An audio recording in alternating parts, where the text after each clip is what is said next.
নীরবতা হলো সবচেয়ে আরামদায়ক অপরাধ, কারণ নীরবতায় হাত পরিষ্কার রাখা যায়। আর আপোষ সবচেয়ে ভদ্র বিশ্বাচরিত্র। সে সব দরজা দিয়ে ঢুকে, কিন্তু কারো দায়িত্ব নেয় না।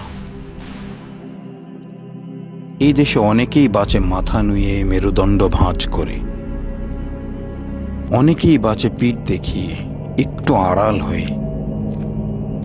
কিন্তু হাদিরা বাঁচে মুখ সামনে রেখে, গর্দান উঁচু করে। আর এটাই তাদের মস্ত বড় অপরাধ। আসলে এই শহরে সত্য বলতে পারা কবিরা গুনাহ, আর খামোশ থাকা নির্মল শিষ্টাচার। হাদিরা কোনো শিষ্টাচার মানত না। মুখের উপর সব বলে দিতে পারার মতো অসীম সাহস নিয়ে ঘুরে বেড়াতো। এজন্য সমাজ তাদেরকে সম্ভবত অসভ্যই বলতো। কিন্তু সত্য কথা কি জানেন? হাদি কখনো বাঁচতে চায়নি। সে শুধু ইনসাফের পতাকা হাতে দাঁড়িয়ে থাকতে চেয়েছিল।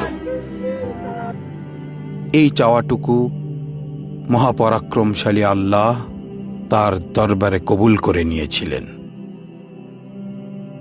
এরপর মুহূর্তেই সবুজ ফরাসে ঢেকে গেল দুনিয়া। আল্লাহ লক্ষ কোটি মানুষের চোখে জমজম ঢেলে দিয়ে হাদিকে তার কাছে নিয়ে গেলেন। এরপর রক্তমাখা বিজয়ের পতাকা বিছিয়ে দেওয়া হলো অভ্যর্থনায়। দুনিয়া তাকিয়ে দেখল, এক যুদ্ধ বিজয়ী বীর ইতিহাসের বুক চিরে তার প্রিয় রবের দিকে ফিরে যাচ্ছেন। হে জামানার মহাবীর, ফুরসতের এক মুহূর্ত আমাকে দিন। এরপর তাকিয়ে দেখুন, এই দেশটা এখন আয়নার সামনে দাঁড়িয়ে আছে। কারো মুখ পুড়ে গেছে, কারো হাতে পতাকা উড়ছে, কারো চোখে বারুদ, কারো কণ্ঠে আপনার পবিত্র নাম। যে ছেলেটা রাস্তায় দাঁড়িয়ে স্লোগান তুলছে, সে আগে চুপ করে থাকত।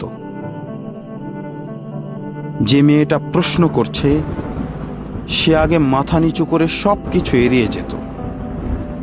যে বৃদ্ধটা ভেবেই নিয়েছিল মৃত্যুর আগ পর্যন্ত নীরব থাকাই বুদ্ধিমানের কাজ, সে এখন লাঠি হাতে বলে উঠছে, ইনকিলাব জিন্দাবাদ। সত্য বলতে, আপনি পুড়েছেন বলেই এই শহরের ভয়গুলো এখন ছাই হয়ে গেছে।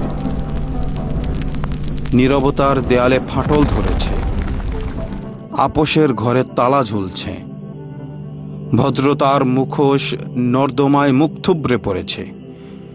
সবাই আবাবিল হয়ে আকাশে উঠতে শিখে গেছে। একজন মানুষ মরলে লাশ হয়, আর একজন হাদি মরলে রাষ্ট্রকে নতুন করে জন্ম নিতে হয়। আর সেখান থেকেই বিদ্রোহের জন্মসনদ লেখা শুরু হয়। আজ লক্ষ কোটি হাদি আকাশ পানে চেয়ে আছে। ভালো থাকুন হে মহাবীর, ভালো থাকুন প্রেমাস্পদের কাছে।